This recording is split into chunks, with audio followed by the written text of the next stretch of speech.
Gimana? Ada yang mau dikabarkan? Ini saya mau menyampaikan ada pertanyaan Ustaz di kolom komentar.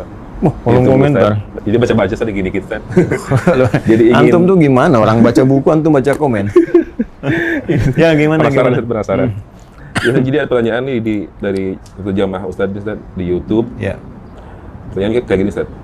Ustaz tadi saya mau tanya nih. Nggak ada assalamualaikum itu? Enggak ada sih Ustaz. Oh ya. Ya. Oke. Yang pertama Ustaz, pertanyaannya apa dosa mencuri itu tidak bisa dimaafkan Allah? Apakah dosa mencuri tidak bisa dimaafkan Allah? Baik. Yang kedua, bagaimana saya bisa mengembalikan harta yang saya ambil, sedangkan saya tidak ingat harta siapa saja yang saya ambil. Ada beberapa yang saya ingat dan saya berniat untuk mengembalikan.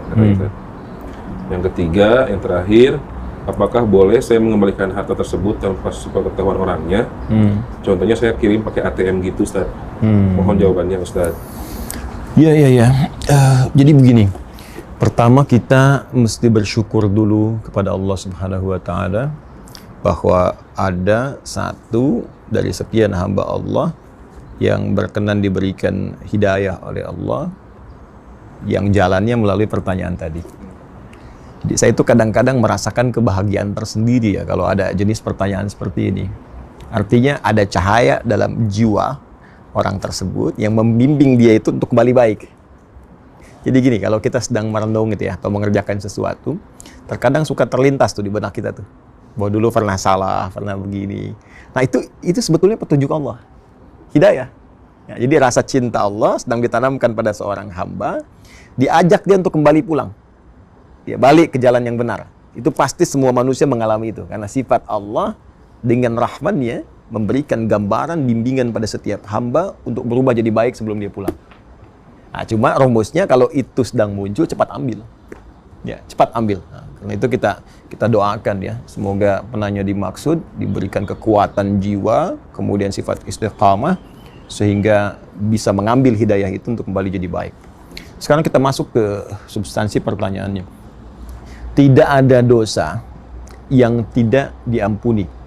Kalau syaratnya, kalau orang tersebut mau bertobat kepada Allah sebelum ia wafat. Ya, bahkan dosa yang termasuk dosa besar pun, tingkat paling tinggi. Ya, pembunuhan, ya, zina misalnya. Itu sampai turun Quran surah ke-39 ayat 53. Ya, kata Allah, "Qul ya ibadiyalladzina asrafu ala anfusihim la taqnatu min rahmatillah." Ya, katakan Muhammad SAW pada hamba-hambaku. Masih disebut hamba ki. Masih diaku oleh Allah tuh. Pada hamba-hambaku yang pernah berbuat dosa israf. Israf itu udah berlebihan lah. Ya, kayak orang ke pernikahan, prasmanan, orang makan sekali dia 10 kali. Itu israf namanya. Ya, berkali-kali itu. Jadi ada orang yang dosanya berlebihan. Sudah menipu juga, merampok juga, berzina, mabuk juga. Ya, terus dia pengen kembali tuh. Ada tadi episode dalam kehidupannya tuh. Terfikir dia pengen balik. Ya. Begitu dia ingin kembali, kata Allah, la taqnatu min rahmatillah. Jangan putus asa dari rahmat Allah. Innallaha yaghfirudz dzunuba jami'a. Sungguh Allah berjanji di sini, di ayat ini, akan mengampuni seluruh dosa tanpa kecuali kalau dia mau bertobat kepada Allah. Tuh. Jadi kalau dosa besar saja, begitu Allah berikan kesempatan untuk diampuni, maka bagaimana dengan yang di bawah itu? Ya. Nah, sekarang mencuri misalnya. Zaman Nabi bahkan ada pembegal. Begal bukan cuma mencuri, terang-terangan kok. Terang-terangan di jalan begal orang, kafilah lewat diambil sampai dia jadi tokoh di kampung begal. Ghifar namanya. Ya, pernah dengar Al-Ghifari? Al-Ghifari itu nisbat ke tempat para pembegal di kota Ghifar. Gitu. Di antara tokohnya Jundub bin Junadah. Ya, singkatnya dia tobat, nah kemudian diberi nama dengan kunyahnya Abu Dzar Al-Ghifari. Nah, dari situ jadi seorang dai. Penghafal hadis, ngafalin Quran, taubat. Jadi kalau ada pembegal sekarang, pencuri sekarang nggak taubat, dan dia telat tuh. Ya. Nah, jadi pertama kita berikan berita gembira bahwa insya Allah jika memang setiap hamba ingin kembali kepada Allah, ingin bertobat, Allah sangat terbuka berdasar keterangan Allah dalam Al-Quran, juga penegasan Rasulullah dalam hadis-hadisnya. Ya, bahkan di hadis qudsi. Jika hamba ingin datang dengan merangkak, ya, diibaratkan Allah berjalan. Jika dia berjalan, kemudian Allah respon dengan berlari. Ini kiasan ya, maksudnya cepat direspon. Jadi Allah itu sangat senang jika ada pelaku maksiat bertobat. Allah mencintai pelaku maksiat yang tobat dibandingkan orang soleh yang tidak pernah merasa salah. Ya. Nah, sekarang gimana caranya Ustaz? Saya ini nggak tahu gitu ya, di berapa banyak yang sudah saya ambil. Kemudian juga orangnya siapa saja. Pertama tentu ada tahapan-tahapan dalam taubat itu. Satu, mengakui kesalahan. Ya. Mengakui itu turunannya kalau terkait dengan harta benda atau hak-hak orang lain itu ditelusuri. Cari dulu, ya kan? Kemudian menyesali apa yang telah diperbuat. Berjanji tidak mengulangi, lalu memperbaiki. Nah, kalau ada hak orang lain, cara memperbaikinya ya kembalikan. Ya, pertama kita cari dulu nih, identifikasi, diingat-ingat di mana. Kalau memang pahit-pahitnya sudah sama sekali tak bisa ditemukan, maka di antara jalan menggantinya kata para ulama bisa dengan bersedekah, diniatkan sedekah itu mengganti harta orang-orang yang pernah diambil itu. Dan pahalanya diniatkan dialirkan pada orang yang dimaksudkan. Jadi kita mencoba untuk bersedekah, misalnya ke anak yatim, gitu kan? Ke para penghafal Quran, ke orang-orang yang membutuhkan misalnya. Tapi niatkan ini untuk mengganti ya harta yang memang dulu pernah ada sangkut pautnya, seperti yang tadi disampaikan. Kalau memang tidak diketahui sama sekali. Kalau diketahui, seperti pertanyaan yang terakhir tadi, ya saya mau berikan tapi masih malu nih, ya kan? Gini, berbuat baik itu nggak usah malu. Malu itu tempatkan pada tempatnya. Malu bermaksiat, mesti malu bermaksiat. Ya, malu kalau gibah didengar Allah. Malu kalau mau mencuri dilihat Allah. Itu malu tuh di situ. Tapi kalau berbuat baik itu nggak usah malu.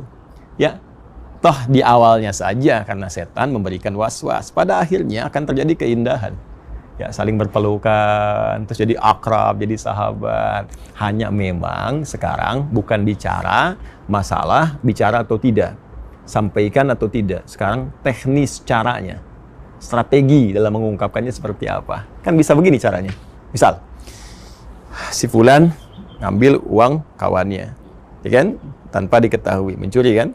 Terus dia pengen balikin kan? Gini, kita bisa katakan caranya dengan cara yang elok.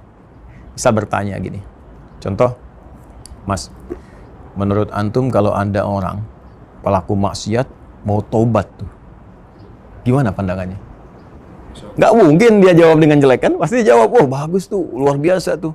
Iya, terus kalau kira-kira nih, ada orang misalnya pernah mencuri tuh, terus dia pengen tobat, pengen jadi hamba yang baik, pengen soleh, terus dia pengen kembaliin hartanya.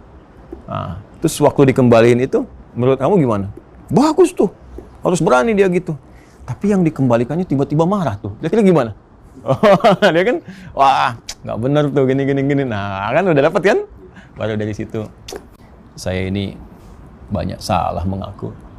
Ya, saya juga pengen jadi baik. Ya, saya pikir-pikir. Dulu tuh, waktu butuh-butuhnya saya hilang arah. Sempet ngambil punya antum. Dan sekarang ada keinginan mengembalikan gitu. Ya, saya mohon maaf sebelumnya. Ya, ini usaha saya. Kalau mau marah juga silahkan, saya terima. Ya, antum mau caci maki juga saya terima. Memang saya salah, tapi setidaknya beri saya kesempatan untuk bisa berubah lebih baik. Itu saya yakin Ki. Jangankan dia terima, mungkin dia akan katakan, udah uangnya cukup aja, kamu pegang aja. Bisa begitu. Ya, jadi itu yang dimaksud dakwah dengan hikmah. Quran surah ke 16 ayat 125. Ud'u ila sabili rabbika bil hikmah wal mau'izatil hasanah wajadilhum billati ya ahsan. Jadi kalau kita mau dakwahi orang, pertama hikmah. Cari kata-kata yang baik, yang kira-kira jadi jalan keluar. Nah, itu jembatan. Ya, itu jembatan. Baik, kecuali kalau memang pahit-pahitnya ya sulit, kondisinya beda, tidak sama misalnya, ya kondisinya lain, orangnya banyak amarah, murka, atau yang dicurinya lagi kepala gembong pencurian lagi misalnya, yang kalau bicara belum apa-apa sudah ada membahayakan nyawa. Ya, kalau yang seperti itu ya bisalah setidaknya dikembalikan, walaupun tanpa harus memberitahu, ya dalam kondisi-kondisi tertentu. Jadi di sini ada timbangan ya. Ya, jadi ada timbangan fikih muwazanah yang juga aulawiyah, prioritas, ditimbang. Kira-kira kalau kita sampaikan terbuka, resikonya tinggi tidak, gitu kan? Ada bahaya terhadap nyawa tidak, ada mengancam pada yang lain lagi atau tidak, ya? Nah, itu yang ditimbang sehingga mendapatkan solusi di situ. Saya kira demikian, insyaallah. Mudah-mudahan kita doakan beliau dilancarkan rezekinya yang halal, kemudian diberikan jalan untuk berubah oleh Allah dan istiqamah, dan segera menyelesaikan itu sebelum wafat. Dan semoga Allah berikan kita juga hidayah untuk bisa berbuat lebih baik dalam kehidupan. Ya.